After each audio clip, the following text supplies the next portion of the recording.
नमस्कार, मैं हूं वत्सराज। अभी 3 दिन पहले यूजीसी नेट का एग्ज़ाम हुआ इंग्लिश का, जिसको देने के बाद ये एहसास हुआ कि the best way to qualify an exam is to finish a book cover to cover. इसी पर्पज़ को ध्यान में रखते हुए हम लोग पढ़ने जा रहे हैं एक ऐसी खास किताब जो ना केवल यूजीसी नेट के लिए बहुत ज़्यादा रेलेवेंट है, बल्कि ऐसे ही और सारे जितने भी एग्ज़ाम्स हैं इंग्लिश लिटरेचर से रिलेटेड, जैसे कि TGT, PGT, LT grade, whatever, इन सब में बहुत ज़्यादा काम आने वाली है। और वो बुक है ये विलियम जेलोंग की English literature, it's history and its significance for the life of the English speaking world. इस किताब में विलियम जेलोंग ने अंग्रेज़ी साहित्य के इतिहास को कुछ इस तरीके से कंसाइज किया है और एक ऐसे डायलॉग, एक ऐसे कॉन्वर्सेशनल स्टाइल में सारी कहानियों को, इंग्लिश लिटरेचर के सारे एराज को प्रेजेंट किया है along with all the writers and the insight of their life and works, कि इस किताब को पढ़ना बहुत ज़्यादा कारगर है और इसको याद रख पाना उतना ही ज़्यादा आसान। विलियम जेलोंग का जो स्टाइल है, राइटिंग स्टाइल, उसने बहुत ही आसानी से बहुत ही गूढ़ रहस्यों को और बहुत ही कॉम्प्लेक्स स्टोरीज़ को, टाइमलाइंस को एंड एराज को हमारे सामने इस बुक के थ्रू प्रेजेंट किया है। उसके अलावा जो एक बहुत ख़ास स्टाइल है विलियम जेलोंग का, वो है उनका कोटेशनल स्टाइल ऑफ राइटिंग। वो जो भी चीज़ें लिखते हैं उनके चैप्टर्स में कहीं ना कहीं कोटेशंस बहुत ज़्यादा निकल करके आते हैं, देखने को मिलते हैं। और जैसा कि फ्रांसिस बैकन का स्टाइल था, एक भी ऐसा लाइन नहीं है which you can miss as a quotation. हर एक लाइन में बहुत कमाल की कोई बात देखने सुनने को मिलेगी।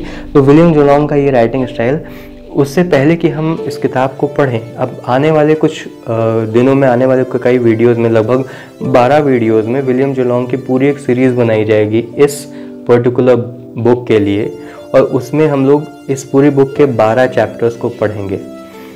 और इसी तहत, इसी सिलसिले में ये जो आज पहला चैप्टर है वो हम लोग डिस्कस करने जा रहे हैं। अब इससे पहले कि हम लोग इस बुक के पहले चैप्टर को डिस्कस करें, आइए थोड़ा बहुत जान लेते हैं विलियम जेलोंग के बारे में। विलियम जोसेफ लॉन्ग का जन्म हुआ था अमेरिका के कैनेक्टिकट इलाके में, स्टैमफोर्ड में 1867 में। यानी कि जब विलियम जेलोंग पैदा हुए थे तो उसके ठीक 4 साल बाद चार्ल्स डिकेंस की डेथ हुई थी 1870 में। यानी चार्ल्स डिकेंस के डेथ के टाइम पे विलियम जेलोंग लगभग 3 साल के थे। तो इससे आपको टाइमलाइन को समझने में थोड़ी सी मदद मिलेगी कि वो किस एरा में थे। विलियम जेलोंग ना सिर्फ एक नेचुरलिस्ट थे बल्कि एक राइटर थे और कांग्रेगेशनलिस्ट चर्च के पहले मिनिस्टर भी थे। यानी कि वो चर्च की एक्टिविटीज़ से भी जुड़े हुए थे और एक राइटर के तौर पे वो बहुत सारी चीज़ें लिख भी रहे थे। लेकिन सबसे अहम एक हिस्सा जो विलियम जेलोंग की लाइफ का था वो था एक नेचुरलिस्ट के तौर पे। स्टैमफोर्ड के जंगलों में अक्सर विलियम जेलोंग अपनी ज़िंदगी का काफ़ी क्वालिटी टाइम बिताया करते थे। यानी छुट्टियों में जब भी उनको मौका मिलता था तो स्टैमफोर्ड के जंगलों में चले जाते थे और वाइल्ड लाइफ को, इन्वायरमेंट को, एनिमल लाइफ को बहुत करीब से ऑब्जर्व किया करते थे।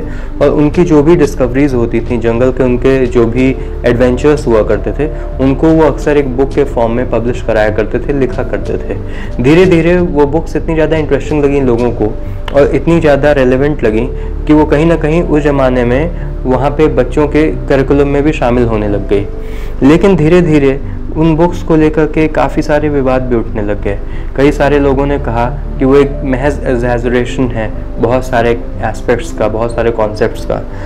इसी सिलसिले में विलियम जेलोंग की अनबन हुई तत्कालीन अमेरिकन प्रेसिडेंट थियोडोर रूजवेल्ट के साथ। रूजवेल्ट के एक स्टाफ मेंबर ने ये बात कही कि कहीं कहीं पे विलियम जेलोंग अक्सर चीज़ों को इतना ज़्यादा बढ़ा चढ़ा करके बताने लगते हैं जैसा कि होना पॉसिबल नहीं है। जैसे कि उन्होंने एक बात कही कि किंगफिशर जो बर्ड होती है वो नदियों में जा कर के मछलियों को पकड़ती है और उनको ले जा कर के तालाब में डाल देती है ताकि किंगफिशर के जो बच्चे हैं वो एक आसान एनवायरनमेंट में रह कर के शिकार करना सीख पाएँ, फिशिंग सीख पाएँ। तो ऐसे सारे कॉन्सेप्ट्स को लेकर के कई लोगों ने विरोध जताना शुरू किया। थियोडोर रूजवेल्ट ने भी इस चीज़ को लेकर के काफ़ी ज़्यादा इस चीज़ पे फोकस किया और उस ज़माने में जो कैरिकुलम में इनकी किताबें चल पड़ी थी उनको वापस हटा लिया गया। इसी सिलसिले में विलियम जेलोंग को भी वो बात अच्छी नहीं लगी और उन्होंने कई दफ़े थियोडोर रूजवेल्ट को ये चैलेंज किया कि वो स्टैमफोर्ड के जंगलों में आकर के खुद से चीज़ों को देखें और उनके साथ रहें और वक्त बिताएं।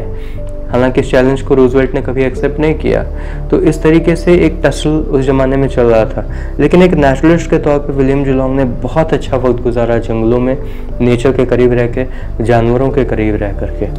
वही विलियम जुलोंग ने अपनी ज़िंदगी में एक ऐसा बड़ा गिफ्ट दिया, एक ऐसा बड़ा तोहफा दिया अंग्रेज़ी साहित्य के स्टूडेंट्स को कि आने वाले समय में भी इंग्लिश लिटरेचर जो भी जब तक पढ़ता रहेगा तब तक ये किताब उतनी ज़्यादा रेलेवेंट है। तो आइए अब बात करते हैं विलियम जुलोंग की जो बुक है इंग्लिश लिटरेचर, जो कि 1909 में पहली बार पब्लिश हुई थी। उसके जो पहला चैप्टर है उसको एक दफ़े देख लेते हैं। जो फर्स्ट चैप्टर है विलियम जुलोंग बुक का, आने वाली इस सीरीज़ में हम लोग करीब 12 जो पूरे चैप्टर्स हैं उनको 12 वीडियोज़ में कवर करेंगे। वही हमारा purpose, to finish up the book cover to cover. इसके अंडर में हम लोग इस चीज़ को अच्छे से समझेंगे, जानेंगे। जैसा कि फ्रांसिस बैकन कहा करते थे, reading makes a complete man, writing makes an exact man, and conference makes a ready man. तो ये जो पढ़ने के बाद बुक को जो थोड़े से मैं नोट्स बना रहा हूँ और उसके बाद उनको आपके साथ शेयर करने जा रहा हूँ एक कॉन्फ्रेंस है कॉन्वर्सेशन के through, this will make us ready for the examination of UGC net and all the other exams. तो इस सिलसिले में हम देखते हैं जो पहला चैप्टर है विलियम जुलोंग का, उसका नाम है इंट्रोडक्शन मीनिंग ऑफ लिटरेचर, जिसमें कि इन्होंने सबसे पहले शुरुआत में एस्पेक्ट्स ऑफ लिटरेचर का जिक्र किया। विलियम जुलोंग कहते हैं कि इंग्लिश लिटरेचर के या लिटरेचर के ही 2 एस्पेक्ट्स होते हैं। पहला होता है इंजॉयमेंट या फिर एप्रिसिएशन के लिए, यानी लिटरेचर का वो हिस्सा जिसे डिलाइट के लिए यूज़ किया जाता है, यानी कि पोइटिक वे में और ब्यूटीफुल तरीके से चीज़ों को एक्सप्रेस करना और उनका आनंद उठाना। एक तो ये एस्पेक्ट हो गया लिटरेचर का। और दूसरा होता है एनालिसिस एंड एग्जैक्ट डिस्क्रिप्शन, यानी लिटरेचर की मदद से कई दफ़े जब हम लोग चीज़ों का गहन अध्ययन करते हैं और उनको सही ढंग से डिस्क्राइब करते हैं तो वो आने वाली पीढ़ियों के लिए बहुत ही ज़्यादा कारगर साबित होती है, क्योंकि वो अपने आप में एक बहुत बड़ा बंडल ऑफ इंफॉर्मेशन होता है। उसके बाद जो बहुत सारे कुछ कोट्स हैं विलियम जुलोंग के, जो कि कई सारे एग्जाम्स में भी आते हैं। जैसे कई दफ़े देखा गया कि यूपी टीजीटी या पीजीटी में भी कई बार विलियम जुलोंग के ही कोट्स को पूछ लिया जाता है एग्जाम में कि ये चीज़ किसने कही थी, and one of the options will be William Julong and you will be you should be able to recognise the quote. इसलिए हम लोग इनके कुछ इंपॉर्टेंट कोटेशंस को भी साथ साथ लेकर के चलेंगे। जैसे कि एक इन्होंने दौरान दिया ये एस्पेक्ट्स ऑफ लिटरेचर बताने के बाद कि behind every book is a man, behind the man is the race, and behind the race is the natural and social environments whose influence is unconsciously reflected। तो ऐसे कुछ कोटेशंस को लेकर के चलेंगे। लेकिन एस्पेक्ट्स ऑफ लिटरेचर जो कि 2 होते हैं, जो उन्होंने बताया कि एक एन्जॉयमेंट या डिलाइट के लिए और दूसरा होता है हिस्ट्री को या जो भी फैक्ट्स रहे हैं उनको मद्देनज़र रखते हुए एग्जैक्ट डिस्क्रिप्शन और एनालिसिस के पर्पज से लिटरेचर को लिखना। उसके बाद आगे चल करके ये इसी चैप्टर में डिस्कस करते हैं क्वालिटीज़ ऑफ लिटरेचर। लिटरेचर की क्वालिटीज़ क्या क्या होती हैं, उनमें 3 क्वालिटीज़ को इन्होंने डिस्कस किया है, जिसमें सबसे पहले आती है आर्टिस्टिक क्वालिटी, यानी कि जो एक्सप्रेशनल ब्यूटी होती है, जिस तरीके से लिटरेचर को, कहानियों को एक्सप्रेस किया जाता है, उसका जो अपने आप में एक ब्यूटी होती है, एक सौंदर्य होता है, उसके बारे में विलियम जुलोंग ने बात की है इसमें। अब ये जो आर्टिस्टिक एक क्वालिटी है लिटरेचर की, इसको आम तौर पे हम लोग पोएम्स में देखते हैं, प्रोज में भी देखते हैं, ड्रामा में भी इसको अच्छी तरीके से देखा गया। शेक्सपियर के ड्रामास बहुत ज़्यादा पसंद किए गए, आज भी पसंद किए जा रहे हैं। भले ही उस कलम के पीछे हाथ किसी का भी रहा हो, but there was somebody who was known as William Shakespeare and had written all those dramas। तो ये कहीं ना कहीं एक enjoyment और appreciation के तौर पे, और analysis और exact description में शेक्सपियर के ही ड्रामास का अगर एग्जाम्पल लें तो जो हिस्ट्री प्लेस थे उनके, जैसे Henry the 8, Henry the 6, Henry the 4 के तमाम पार्ट्स, उसमें हम लोगों को कहीं ना कहीं हिस्ट्री भी उन्होंने सुरक्षित करके रखी है और अच्छे ढंग से डिस्क्राइब की है। तो वहाँ पे ये दोनों एस्पेक्ट्स ऑफ लिटरेचर हमें क्लियर हो जाते हैं। उसके बाद जो क्वालिटीज़ ऑफ लिटरेचर की हम बात कर रहे थे, यानी कि आर्टिस्टिक नेचर में आता है एक्सप्रेशनल ब्यूटी, जिस तरीके से चीज़ों को हम एक्सप्रेस कर रहे हैं। दूसरी जो क्वालिटी है लिटरेचर की वो है सजेस्टिव, यानी कि literature is suggestive to and it gives a kind of description that invokes our imagination. It is suggestive to the imaginative minds. वो कहीं ना कहीं आपके दिमाग में एक इमेजिनेशन, एक पिक्चर क्रिएट करता है किसी चीज़ का, जिसका सबसे इम्पैक्टफुल एग्जाम्पल है द वेस्टलैंड, टी.एस. एलियट की। जब आप उसे पढ़ेंगे तो टी.एस. एलियट अपनी उस पोएम के माध्यम से एक रीडर को एक लोकेशन से दूसरी लोकेशन पे शिफ्ट करने की ताकत रखते हैं through that very power of literature, of suggestiveness, of suggesting to the mind and imagination, of taking you with the imagination to some other location. अगर यानी कि वो ऐसे कह रहे हैं कि बीच जंगल में एक नदी कलकल कलकल बह रही थी, आसपास गुलाब के फूल खिले हुए थे और उनकी सुगंध चारों तरफ दौड़ रही थी, सूरज हल्का हल्का निकल रहा था और लाल रंग का था, आप इन सारी चीज़ों को अपने दिमाग में पिक्चराइज कर पा रहे हैं। This is because of the suggestive quality of literature.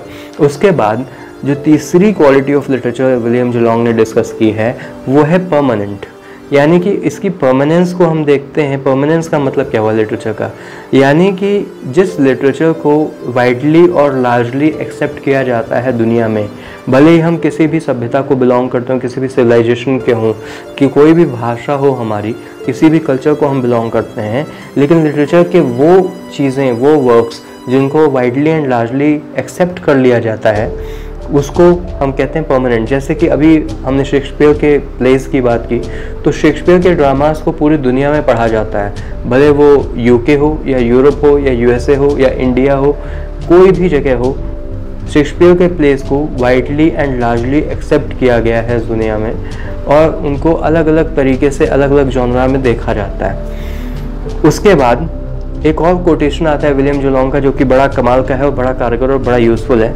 वो कहते हैं कि literature is like a river in flood which gradually purifies itself in two ways. The mud settles to the bottom and the scum rises to the top. यानी कि literature को उन्होंने example दिया, एक मेटाफर दिया, एक नदी के साथ उन्होंने उसका कंपैरिजन किया। एक नदी में जिस तरीके से जो गंदगी होती है, जो धूल मिट्टी होती है उसकी, वो धीरे धीरे बेस पे सेटल होने लगती है, और वो जो उसका फ्रेश वाटर है, जो स्कम है, वो ऊपर ऊपर तैरने लगता है। ठीक इसी तरीके से लिटरेचर भी है। उसके आगे ये बताते हैं क्वालिटीज़ ऑफ लिटरेचर के बाद ये बताते हैं टेस्ट्स ऑफ लिटरेचर, दो प्रकार के टेस्ट ऑफ लिटरेचर। अच्छा, अब टेस्ट को किस हिसाब से किया जाता है, किस लिए किया जाता है, to check the permanence of literature. जैसे अभी हमने परमानेंस की बात की कि वो लिटरेचर जो आगे आने वाले समय में ज़्यादा समय पर तक स्टेबल रहेगी इस दुनिया में, वाइडली एंड लार्जली एक्सेप्ट की जाएगी, उसको चेक करना है हमें कि किस लिटरेचर को परमानेंस के अंडर में रखा जा सकता है। तो इसके इन्होंने दो टेस्ट बताए हैं, एक यूनिवर्सैलिटी और एक है स्टाइल। यूनिवर्सैलिटी में यही है कि जो प्यूरिफाइड लिटरेचर है, जो लिटरेचर की प्यूरिफिकेशन की बात विलियम जेलोंग ने की, तो वो लिटरेचर जो प्यूरिफाइड है, जो परमानेंट हो जाती है, यानी वाइडली एंड लार्जली एक्सेप्टेड होती है और बहुत सारी मासेस तक पहुंचती है, वो भले ही कोई भी कल्चर हो, कोई भी लैंग्वेज हो, वही जो मैंने अभी जिक्र किया। तो पूरे यूनिवर्स में, पूरे ब्रह्मांड में किस तरीके से उस लिटरेचर को एक्सेप्ट किया जाता है, ये उसका एक टेस्ट है लिटरेचर की परमानेंस का। दूसरा एक जो टेस्ट है वो है स्टाइल। अक्सर जो भी कारगर और पावरफुल लिटरेचर है, उसका जो स्टाइल है वो इन्फ्लुएंस होगा राइटर की अपनी पर्सनल लाइफ के एक्सपीरियंसेस से, और यहाँ पे कहीं ना कहीं वो सारी चीज़ें हमें देखने को मिलती हैं। जितना सरल सहज तरीके से विलियम जेलोंग ने चीज़ों को एक्सप्रेस किया है, पूरी हिस्ट्री ऑफ इंग्लिश लिटरेचर को प्रेजेंट किया है, वो स्टाइल किसी ऐसे ही इंसान का हो सकता है जिसने जंगलों में, वाइल्ड लाइफ के करीब और एनवायरनमेंट के नज़दीक काफ़ी सारा वक्त गुजारा हो। उसके बाद टेस्ट ऑफ लिटरेचर के बाद एक दूसरी चीज़ जिसका जिक्र होता है वो है ऑब्जेक्ट इन स्टडिंग लिटरेचर, यानी लिटरेचर पढ़ने का जो मकसद है वो क्या हो सकता है, और जो सबसे बड़ा मकसद है वो है टू नो मैन। हर जमाने के इंसान को जानना, समझना, उसके कल्चर को, उसके धर्म को, उसकी फिलॉसफीज़ को, उसकी आइडियोलॉजीज़ को, उसके ड्रीम्स एंड एस्पिरेशंस को, उसके वे ऑफ लाइफ को, उसके कल्चर को, उसके पूरे सिविलाइजेशन को, उसकी इकॉनमी को, उसकी ज्योग्राफी को, किस तरीके से वो अपनी ज़िंदगी को बसर कर रहा था, उसकी पॉलिटिकल लाइफ को, इन सारी चीज़ों को हम लिटरेचर की मदद से जान सकते हैं, वो कोई भी ज़माना हो। तो इस तरीके से लिटरेचर का जो सबसे बड़ा ऑब्जेक्टिव है वो यही है। उसके बाद जो एक आखिरी चीज़ आती है इस चैप्टर में वो है इम्पोर्टेंस ऑफ लिटरेचर, और इम्पोर्टेंस ऑफ लिटरेचर है कि it contains knowledge associated with all the disciplines. यानी जो सबसे महत्वपूर्ण चीज़ है लिटरेचर से जुड़ी हुई वो यही है कि लिटरेचर अपने आप में एक इंडिपेंडेंट डिसिप्लिन होते हुए भी अलग अलग डिसिप्लिन्स को कवर करती है। यानी कि उसमें साइंटिफिक एस्पेक्ट्स भी होते हैं कहानियों के थ्रू, उसमें ज्योग्राफी के भी डिटेल्स होते हैं, कौन सी जगह कहाँ है, कौन सी नदी कहाँ बह रही है, कौन सा पहाड़ कहाँ पे है। उसके बाद इतिहास को भी सुरक्षित करती है लिटरेचर, किस ज़माने में क्या था, कौन सा राजा आया, उसके बाद कौन आया। कई बार ये बहुत एविडेंट होती हैं। फिर से मैं एक बार फिर से मैं विलियम शेक्सपियर के ही प्लेस का जिक्र करूंगा कि उनके हिस्ट्री प्लेस में सारी हिस्ट्री इंग्लैंड की सुरक्षित है भली प्रकार कहानियों में पिरो करके। तो जो सबसे महत्वपूर्ण चीज़ है लिटरेचर को लेकर के, इम्पोर्टेंस ऑफ लिटरेचर में, ये है।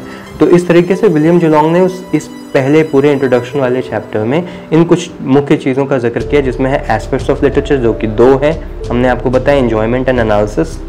दूसरी चीज़ क्वालिटीज़ ऑफ लिटरेचर जो कि 3 है, आर्टिस्टिक, सजेस्टिव एंड परमानेंट।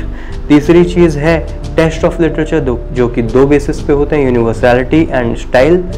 उसके बाद अगली चीज़ है objective of literature, studying literature. और 5वीं चीज़ है इम्पोर्टेंस ऑफ लिटरेचर। इस तरीके से ये 5 चीज़ें इस चैप्टर में विलियम जुलोंग ने डिस्कस की हैं पहले चैप्टर में। उसके बाद 2-3 और इम्पॉर्टेंट कोट्स हैं विलियम जुलोंग के जो इस चैप्टर में आए हैं, जो मैं आपको बता देता हूँ, एग्जाम्स में आ सकते हैं, कारगर हो सकते हैं। जिसमें कि एक है, man is not only a doer of deeds but also a dreamer of dreams.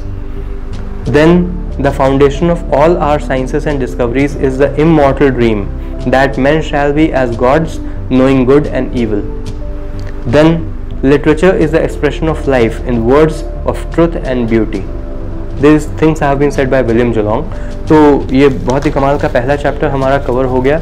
ये पूरी बुक का मेरे ख्याल में सबसे छोटा चैप्टर है। इसके बाद जितने भी आगे आने वाले चैप्टर्स हैं वो बहुत बड़े बड़े हैं।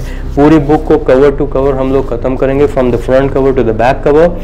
और जितने भी टॉपिक्स हैं, जितने भी चैप्टर्स हैं, सबको एक सेपरेट वीडियो में मैं कोशिश करूँगा कि उनको कंसाइज वे में मैं कवर अप कर सकूँ, लेकिन कोई भी इंपॉर्टेंट चीज़ मिस ना हो।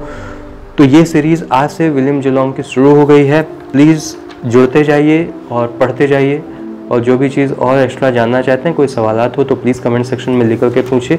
मैं हूं वत्सराज, लेकर आता रहूँगा और भी सारे चैप्टर्स विलियम जुलोंग के। एक अलग प्लेलिस्ट क्रिएट करेंगे, इस तरीके से ख़त्म करेंगे इस बुक को और आगे और भी सारी बुक्स लेकर आएंगे। Thank you so much, thank you for being with me. धन्यवाद।